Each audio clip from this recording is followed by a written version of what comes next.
고민이 많이 되네요. 시간이 벌써 3시를 향해 가고 있어서 말씀을 짧게 해야 되나 아니면 준비한 대로 해야 되나 고민을 하는데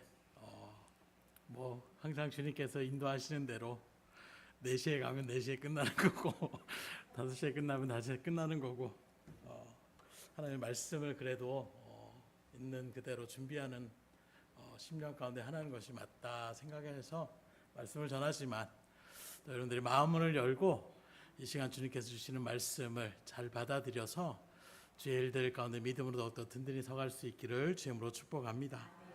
그래서 우리가 믿음의 일들 가운데에 우리가 이전에는 헌신 예배 이렇게 드렸지만 우리가 또 의미를 바꿔서 헌신한다고 하는 의미를 모르겠어요. 제가 생각할 때는 그런 얘기를 들은 것 같아요.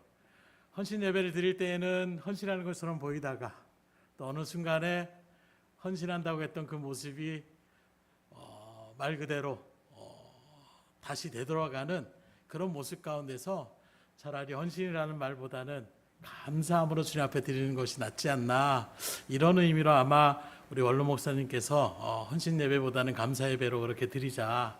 본인의 뜻은 헌신에 대한 의미가 항상 있는 것입니다.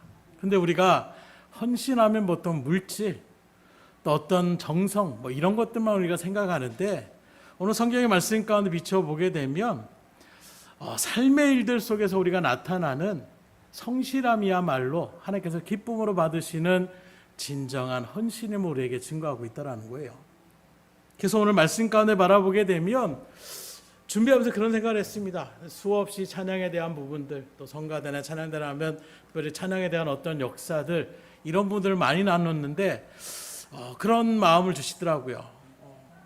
잠깐의 우리가 찬양하는 그 의미적인 것은 우리가 많이 나눴는데 이제 삶적인 것을 우리가 나눠야 되지 않겠는가. 잠깐의 어떤 보여지는 일들 가운데 오늘도 찬양을 참 믿음의 간증처럼 그렇게 각자의 간증들을 또 곡조를 붙여서 주님 앞에 드려졌던 것 굉장히 의미가 있는 것 같아요. 그것이 정말로 살아있는 의미가 되려면 어떻게 됩니까?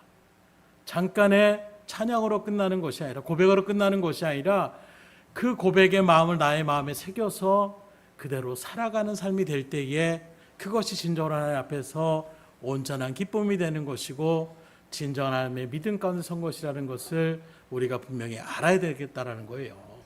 그래서 우리가 말씀을 수없이 듣는 것도 중요하지만 더 중요한 것은 들은 말씀 그대로 내가 정말로 심령의 중심 가운데 그것을 새겨서 삶의 분명한 변화가 일어나고 그 말씀대로 살아가는 그 행함이 뒤따르지 않으면 말 그대로 거짓된 것이고 헛된 것이고 오늘 말씀의 제목에 성실한 신앙이라는 의미와 정반대인 거짓된 신앙이라고 얘기할 수밖에 없는 것입니다. 성실한 신앙의 말은 무엇이냐? 보여지는 것을 얘기하고 있어요. 정직한 모습, 있는 그대로의 모습을 속이지 않고 나아가는 그 발걸음이 바로 성실이라고 얘기할 수가 있는 것입니다. 믿음 생활을 하다 보면 많은 그리스도인들이 고민하는 것 중에 하나가 바로 무엇이냐? 내가 정말로 하나님의 말씀 그대로 믿음대로 내가 살지 못하는 것이 고민이라는 거예요. 쉽게 말하면 교회 안에서의 나의 모습과 교회 바깥에서의 나의 모습이 완전히 다르다라는 것입니다. 그래서 그런 얘기들을 들어요. 한 집사님이 그런 얘기를 합니다. 자기 시어머니가 어느 교회 권사님이라는 거예요. 그래서 교회에서 존경도 받고 또 기도의 어머니로서 이렇게 저렇게 지칭을 받는데 집에서 자기에게는 뭘 시킬까요? 시집살이를 시킨다라는 거예요. 시집만 가면 그렇게 고통을 주고 고민을 하게 되는 이런 모습 가운데서 시어머니만 생각하면 신앙적인 회의가 되는 거예요. 이게 정말로 신앙의 자리가 맞는가? 교회에서는 누구보다도 열심히 저는 모이지만 정작 가까운 관계 가운데 바라볼 때에는 전혀 아닌, 또 다른 한 사회에 이제 천연사 왔던 청년이 그런 얘기를 합니다. 자기 팀의 팀장이 어떤 교회의 안수 집사님이시라는 거예요. 그 교회에서 역시 열심히 봉사하고 헌신하는 그런 모습 가운데서 사람들에게 나름의 존경을 받고 있는데 팀원을 대하는 것을 바라보면 어떻게 되느냐? 비인격적이고 막말과 욕설까지도 서슴없이 하는 그런 모습들. 그 팀장님만 생각하면 신앙적인 회의가 된다라는 거예요. 이게 정말로 신앙의 길이 맞는가? 이것이 다른 사람이 아니라 나는 어떤지, 교회 안에서의 나의 모습과 교회 바깥에서의 나의 모습이 전혀 다른 그런 모습이라고 한다면 오늘 우리의 마음 가운데 다시금 나 자신을 돌아볼 수 있기를 주님으로 축원합니다. 그래서 가족 안에서 나는 어떤 그리스도인으로 그렇게 비춤을 당하고 있는가? 직장 안에서 나는 믿음의 사람으로서 사람들에게 어떻게 보여지고 있는가? 한 번쯤 우리가 깊이 고민해야 되지 않을까? 오늘 본문의 말씀은 영성이 깊은 그리스도인들이 교회 밖에서 실적인 삶 속에서 어떻게 살아야 되는지는 소중한 교훈을 우리에게 말씀하고 있는데, 특히 일터 가운데서 우리가 어떻게 생활해야 되느냐. 오늘 22절을 이렇게 시작합니다. 종들아 모든 일에 육신의 상전들에게 순종하되. 종들은 상전에게 순종해야 된다는 말씀하고 있어요. 이 말씀은 우리가 제대로 이해하려면 그 당시의 사회성을 봐야 됩니다. 왜냐하면 오늘날에는 이런 노예제도라는 것이 없기 때문이에요. 당시 로마 말 그대로 제국처럼 수많은 정복전쟁 가운데서 수많은 나라들을 약탈했고 수많은 나라들 가운데 있는 그런 사람들을 자기 나라의 포로로, 노예로 그렇게 끌고 오는 것입니다. 그렇게 끌고 왔던 그 노예들을 작은 일부터 허접하고 힘들고 이런 일들만 시키는 것이 아니라 똑똑한 사람들도 있을 거 아니에요. 전문적인 어떤 일들을 맡기기도 하고 심지어 자기의 자녀까지도 양육하는 일들, 가정교사로서 그렇게 쓰는 사람으로 그 시대 가운데서 노예를 그렇게 활용했다라는 것입니다. 그러니까 당시 노예는 로마 사회 전반에 없어서는 안 될 중요한 그런 일들을 했던 사람이라고 얘기할 수가 있는데, 심지어 역사적으로 바라보게 되면 로마가 가장 번성했던 시기에는 노예가 그 로마의 절반의 인구에 다다랐다, 이렇게까지 얘기하고 있는 거예요. 이런 상황 가운데서 많은 노예들이 복음을 또 받게 되고 복음을 받아들이고 하나님의 말씀의 자리 가운데 믿음의 공동체로 들어오는 일들이 있었다는 것입니다. 그런 일들 가운데서 실적으로 얘기하는 거예요. 그런 종들로 살아가는 사람들에게 어떠한 자세로 살아가는 것이 정말로 성실한 그리스도인으로서 믿음의 사람으로서의 그런 삶의 모습을 나타낼 수 있는가? 말씀드린 것처럼 오늘날은 노예제도 자체가 없습니다. 그러나 이런 본문의 말씀을 우리가 그럼 어떻게 받아들일 수 있어야 됩니까? 오늘날 이런 제도가 없으니까 주인이고 상전이고 우리가 그런 것들 없으니까 이런 거 말씀 무시해야 됩니까? 오늘날 우리 가운데 바라보게 되면 우리가 다니고 있는 직장이라고 이야기할 수가 있을 거예요. 좀 더 확대해서 얘기하면 우리가 일터에서 살아가는 모든 사람들에게 주시는 말씀이 바로 오늘 말씀이라고 할 수가 있는데, 그럼 오늘 본문에서 우리 그리스도인들이 일터에서 어떻게 해야 될 것을 말씀합니까? 23절에 보니까 무슨 일을 하든지 마음을 다하여 주께 하듯 하고 사람에게 하듯 하지 마라. 그래서 우리가 직장에 어떤 일들을 맡기고 내가 어떤 일들 가운데서 그렇게 부름을 받았을 때 우리가 해야 될 것은 바로 무엇이냐? 주님에게 하듯이 일을 해야 된다라고 말씀하고 있어요. 그러면 주께 하듯 하라는 것이 어떤 의미를 얘기하고 있느냐? 노예로서 그 상전을 그리스도인들, 그 주님이신 예수 그리스도로 그렇게 우리가 생각하면서 대하라고 얘기하는 것이냐? 그것도 어찌 보면 상전이 악해서 늘 괴롭히고 힘들게 하고 사람 취급도 안 하고 짐승 취급을 하는 그런 사람을 주님을 대하듯이 우리가 해야 되는 것이냐? 어느 상황에서 우리가 적용한다면 우리의 직장 일터에서 직장 상사들을 갖다가 우리가 바라볼 때 주님을 그렇게 대하듯이 우리가 해야 되는 것이냐? 그나마 좋은 상사라면 몰라도 나쁜 사람이어서 부정부패를 일삼고 사람들을 괴롭히고 힘들게 하고 직원들을 비인격적으로 이렇게 대하는 사람을 주님을 모시듯이 주님을 대하듯이 우리가 해야 되는 말씀인가? 문자적으로 우리가 그렇게 받아들이는 말씀은 아니라는 거예요. 그러면 이 말씀 우리가 어떻게 이해할 수가 있느냐? 우리가 잘 아는 마태복음 25장에 보면 수많은 어떤 예수님의 비유 가운데 있는데 31절 이하에는 장차 주님의 재림의 날 때에 심판에 대한 어떤 상황을 비유의 말씀으로 하는데, 한 사람 오른쪽에 있는 편, 왼쪽에 있는 편, 양과 염소로 그렇게 구분하여 하나님께서 말씀하고 있는 거예요. 그때 어떻게 말씀합니까?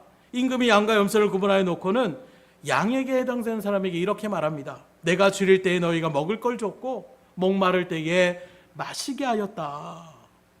그렇게 그 사람들에게 이야기하니까 그 사람들이 뭐라고 합니까? 주여, 우리가 언제 그런 일을 했습니까? 언제 음식을 주님을 대접했고 언제 주님 목마를 때 우리가 마실 것을 그렇게 드렸습니까?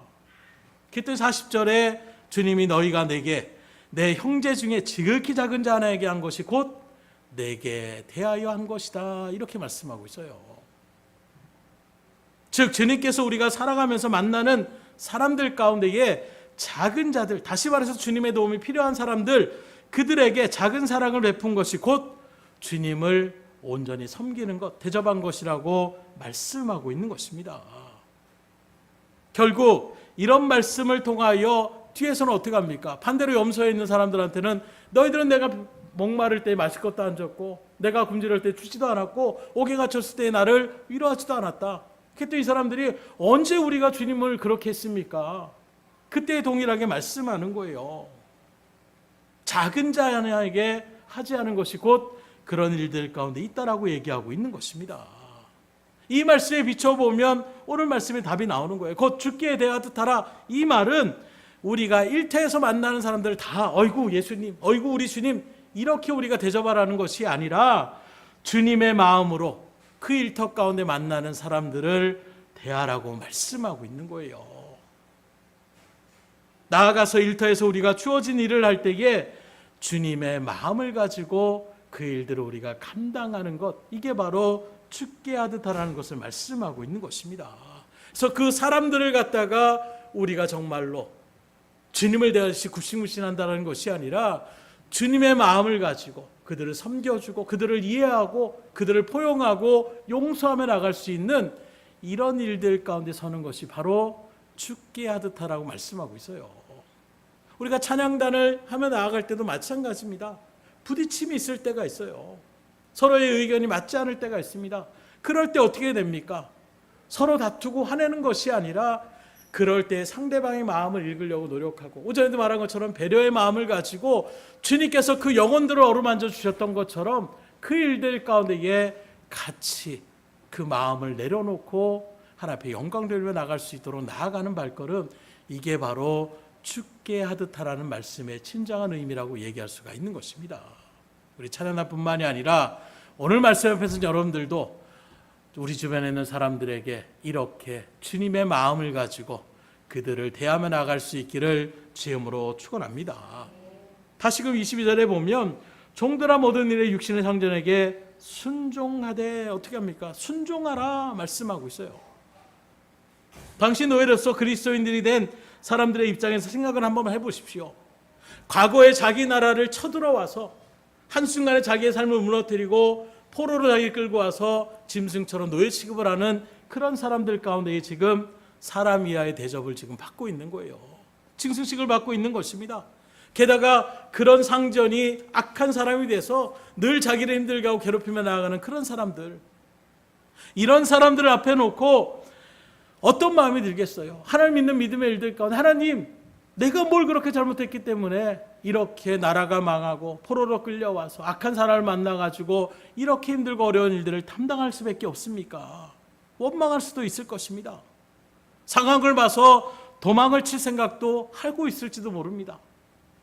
기회만 되면 저 악한 상전을 내가 죽여야 되겠다, 복수심에 그렇게 이글이글거리는 마음을 갖고 있을 수도 있을 거예요.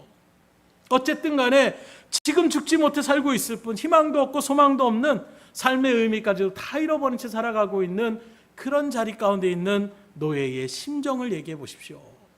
그런 사람들에게 지금 바울은 얘기하는 거예요. 순종하라. 그렇다면 이 말의 의미는 뭘 얘기할 수가 있습니까?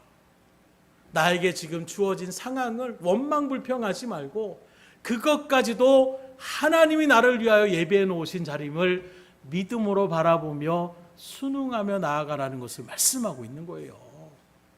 나는 왜 이런 직장 다녀? 왜 나는 이런 가정 가운데 있어? 나는 왜 우리 교회는 이런저런 마음으로 원망하고 불평하는 것이 아니라 바로 그 자리에 하나님께서 나를 세우신 목적과 뜻이 있다라는 것을 믿음으로 바라보며 순종하는 삶을 살아가라는 거예요. 그런 대표적인 인물로 우리가 잘 알고 있는 예수님을 구약에서 가장 어찌 보면 잘 표현했던 사람이라고 이야기할 수 있는 요셉을 바라볼 수가 있는 것입니다. 그 요셉이 어떻게 합니까? 하루아침에 아버지의 따뜻한 그 사랑, 그 11명의 12명의 그 11명의 형제들 가운데서 가장 이쁨을 받고 옷조차도 다른 형제들보다는 아예 구별되게 그렇게 사랑받았던 그 자리에서 한순간에 타국의 노예로, 종으로 그렇게 한순간에 나락의 자리로 떨어지는 거예요. 그때 요셉이 어떻게 합니까? 원망불평하는 것이 아닙니다. 그 자리에서 성실히 맡긴 일들을 감당하는 거예요. 그래서 창세기 39장 2절 4절을 보면 이렇게 얘기합니다.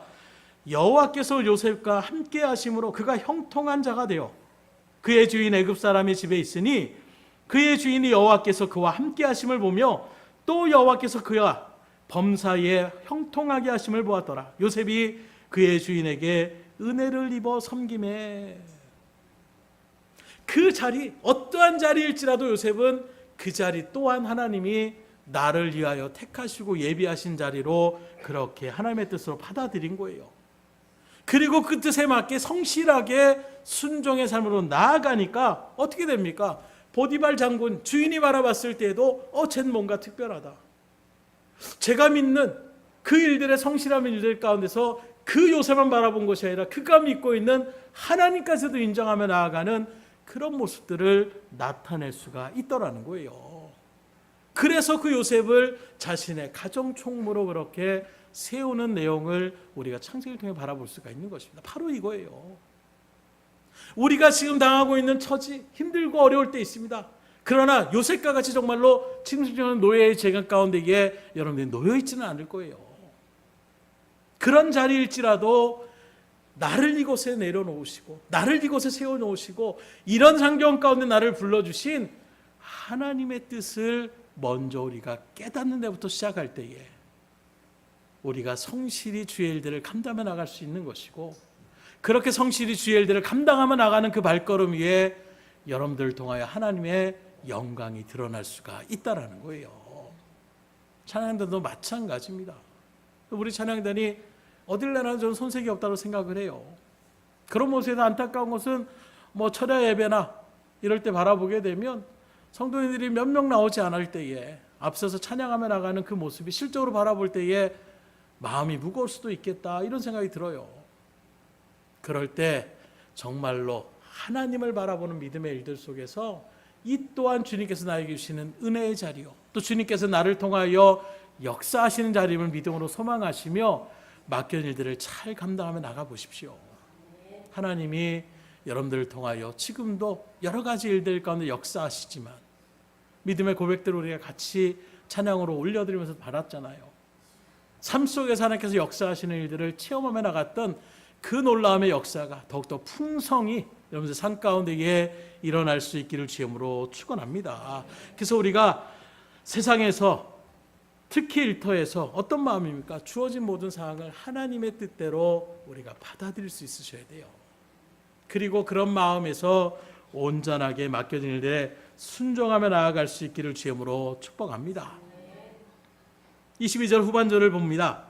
사람을 기쁘게 하는 자와 같이 눈가림만 하지 말고 오직 주를 두려워하여 성실한 마음으로 하라. 말씀드린 것처럼 여기 성실한 마음은 무엇입니까? 보여지는 것에만 있는 것이 아니라 겉과 속이 똑같은 것을 이야기하고 있는 거예요. 눈가림만 하는 것이 아닙니다. 그래서 그 다음에 나오는 것이 바로 무엇입니까? 겉으로만 그 일들, 눈가림만 하지 말고 오직 주를 두려워하는 성실한 마음으로 해라. 다시 말하면 어떤 일을 하든지 보이기 위한 봉사를 하시면 안 된다라는 거예요. 겉으로만 보여지는 이런 일들 가운데서 세상의 일들뿐만 아니라 신앙의 일들 속에서 그런 모습들이 잘 드러낼 때가 있더라는 거예요.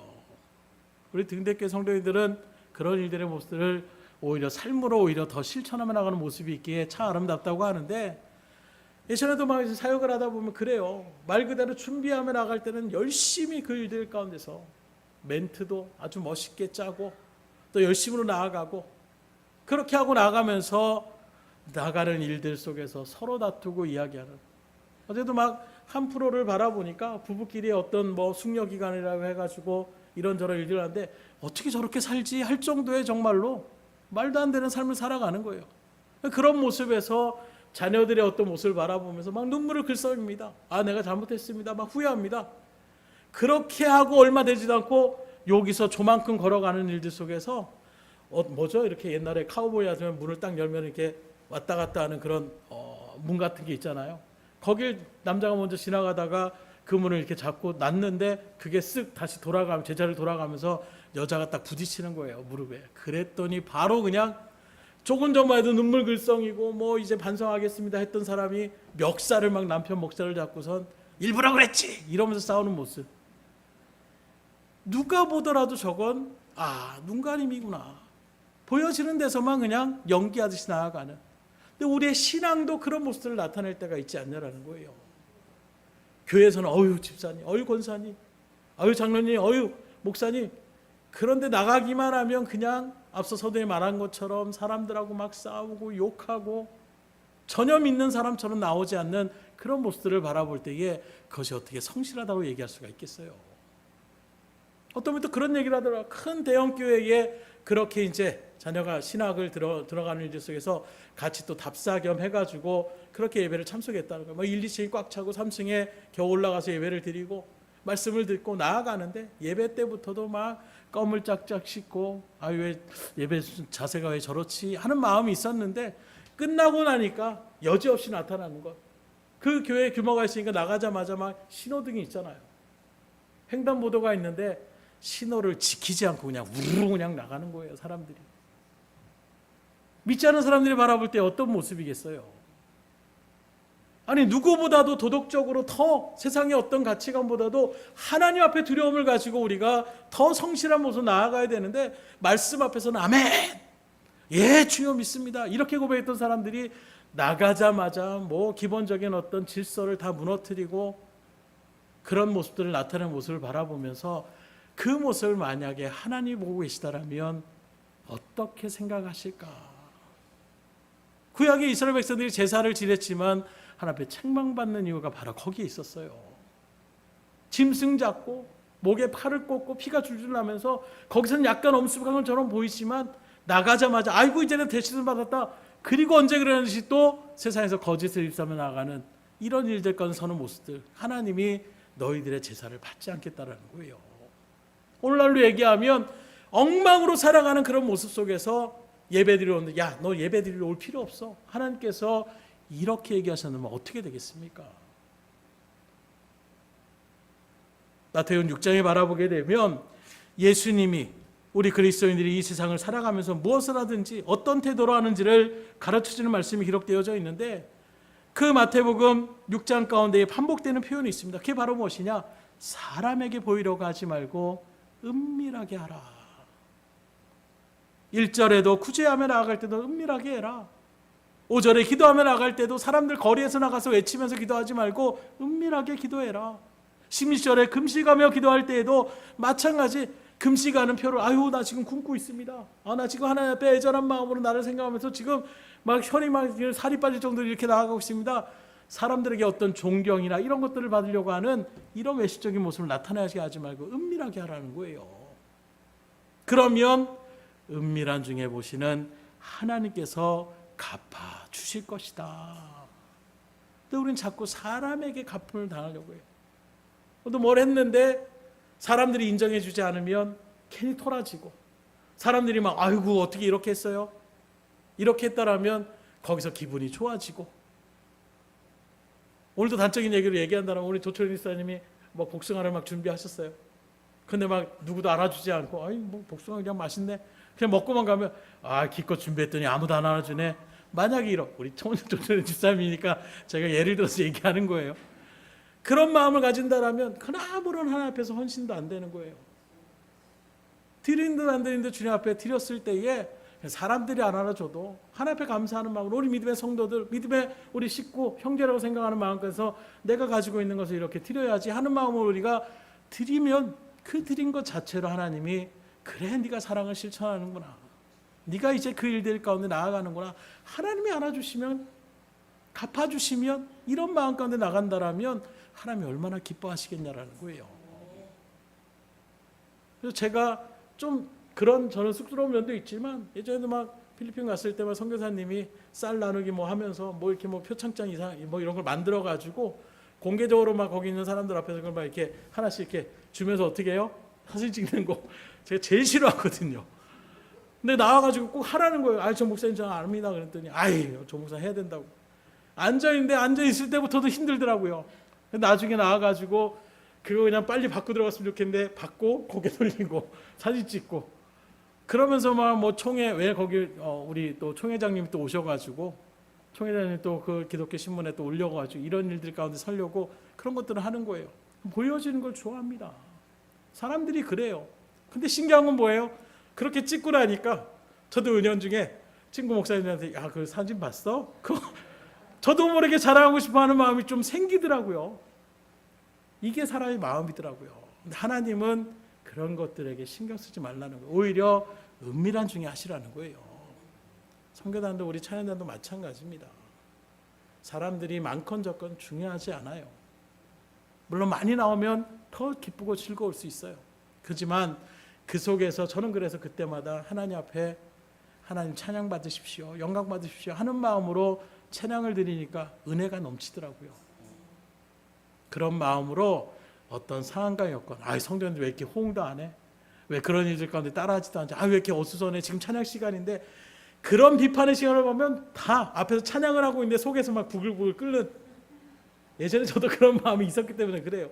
지금 찬양 시간인데 막 뒤에서 막 왔다고 야 집사님 이렇게 얘기하고 이게 뭐 하는 시간이지? 막 이런 생각이 들 때가 있는 거예요. 그런데 그게 중요한 게 아니더라고요. 내가 지금 하나님 앞에 드려지는 찬양이지.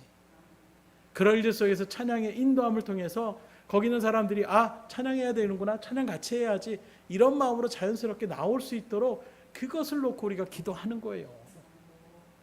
그렇게 나올 때 자연스럽게 하나님께서 또 모아주시고 또 막 얘기하다가 찬양하는 시간이구나 그러면서 사람들이 앉아가며 나아가는 일들 속에서 찬양으로 같이 하나로 되어 나가는 것.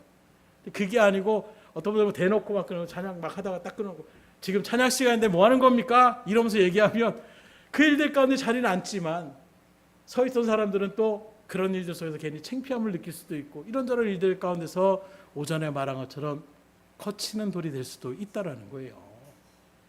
그래서 모든 일들 가운데서 먼저 하나님 앞에서 우리가 어떻게 나아야 될까? 그래서 이런 반전들을 일으키는 예수의 말씀들을 바라보세요. 어린아이들 데리고 와가지고 우리 아이들을 위해서 기도해 주세요. 그랬더니 유대인들의 사회 가운데서 아이들은 아직 반쪽 인간, 쉽게 말하면 20세 이상 어른들, 청년 이상만 사람의 수로 인정할 정도의 그런 가부장적인 모습이 유대사회에 강력한 거예요. 그런데 아이들을 갖다가 우리도 기도받아야 되는데 아이들 데리고 와서 나오니까 막 승질냅니다. 제자들도 막 아이들 쫓아내려고 그래요. 제자들까지도 그런 마음의 사상, 유대주의 사상 가운데 있으니까 그때 주님 뭐라고 합니까? 오히려 주님께서 벌컥 화를 내는 거예요. 왜 아이들이 나한테 오는 것을 막느냐는 것입니다. 본의의 뜻을 잃어버리고 자신들의 사회 가운데 있었던 것이 자리매김해서 다른 사람들을 비판하고 상처 주며 나아가는 이런 모습들 결코 우리 가운데에 나타나지 않기를 주님으로 축원합니다. 그래서 겉과 속이 다르시면 안 돼요. 우리 주변에도 그런 얘기할 때 있어요. 거친 말을 막 합니다. 왜 그런 얘기를 하세요? 아이고 조 목사니까 얘기하는 거야. 편하니까 얘기하는 거야. 물론 저도 그런 마음이 있을 때가 있어요. 근데 하나님은 그 속에서도 같이 보고 계시는 거예요. 너 진실의 마음은 그거였구나. 하나님이 그렇게 생각하신다면 어떻게 하시겠습니까? 오늘 성실한 신앙의 일들 속에서 우리에게 하나님께서 말씀하는 것은 죽게 하듯 하라고 말씀하고 있어요. 그 죽게 하듯 하는 일들 속에서 우리의 마음을 다해서 또 어떤 상황이나 환경에 문제 삼지 않고 늘 한결같은 성실한 마음으로 나가는 것, 이게 바로 주님 앞에 온전히 서는 믿음의 신앙의 자세 우리에게 증거하며 나갈 때에 오늘 우리 찬양단뿐만이 아니라 말씀 앞에 서신 여러분들 모두가 그 가사 그대로 하나님 앞에 고백한 그대로 삶으로 실천하며 나가시고, 삶으로 고백하며 나가시고, 삶으로 그대로 행하며 나가시는 일들 속에 하나님 앞에 영광을 정말로 돌리며 나아갈 수 있는 우리 기쁨의 찬양단, 예수향기 찬양단, 또 여기에 있는 모든 주님의 여러분들의 발걸음이 될 수 있기를 주임으로 축복합니다. 우리 옆 사람한테 선포하겠습니다. 성실하게 신앙합시다. 겉과 속이 다르시면 안 돼요. 항상 있는 그대로 그렇게 주님 앞에 영광 돌릴 수 있기를 주임으로 축복합니다. 기도하겠습니다. 하나님 감사합니다. 오늘 주의 은혜 가운데서 예수의 향기 찬양단 감사 예배로 주님 앞에 드립니다. 보신 것처럼 각자의 그런 삶의 고백들을, 또 주님을 만났던 그 믿음의 고백들을 곡절을 붙여서 주님 앞에 드렸던 그 모든 목소리, 그 모든 하나님의 고백, 주님 다 받으신 줄 아오니 고백으로 끝나는 자리가 아니라 정말로 그 고백한 그대로의 마음이 늘 그 심령 가운데 새겨지게 하여 주셔서 삶 속에서 친정을 하나님 앞에 더욱더 영광 돌리는 삶이 되게 하여 주시고, 말 그대로 예수님의 향기를 아름답게 펼쳐나가며 나아가는 우리 찬양단이 될 수 있도록 인도하여 주시옵소서. 더불어 이 시간 같이 마음을 다하여 주의 말씀 앞에서 믿음의 백성들과 함께하여 주셔서 늘 한결같은 마음으로 하나님 앞에 나아가는, 내 앞에 주님이 계시고 그 주님이 나의 모든 것까지 아시는 그 두려움 가운데서 하나님을 경외하는 심령으로 맡겨진 주의 일들, 가정에서건 일터에서건 그 어떤 자리에 있든 환경과 여건이 어떤 상황이든 개의치 않고 하나님께서 나에게 세워주신 자리로 믿음으로 바라보며 성실히 그 일들을 진행함을 통하여 요셉과 같이 빛나는 믿음의 자리 가운데 쓰임받을 수 있도록 인도하여 주시옵소서. 모든 것을 주님 앞에 의탁드리오며 사랑과 말씀 예수 손 받들어 기도드렸사옵나이다. 아멘.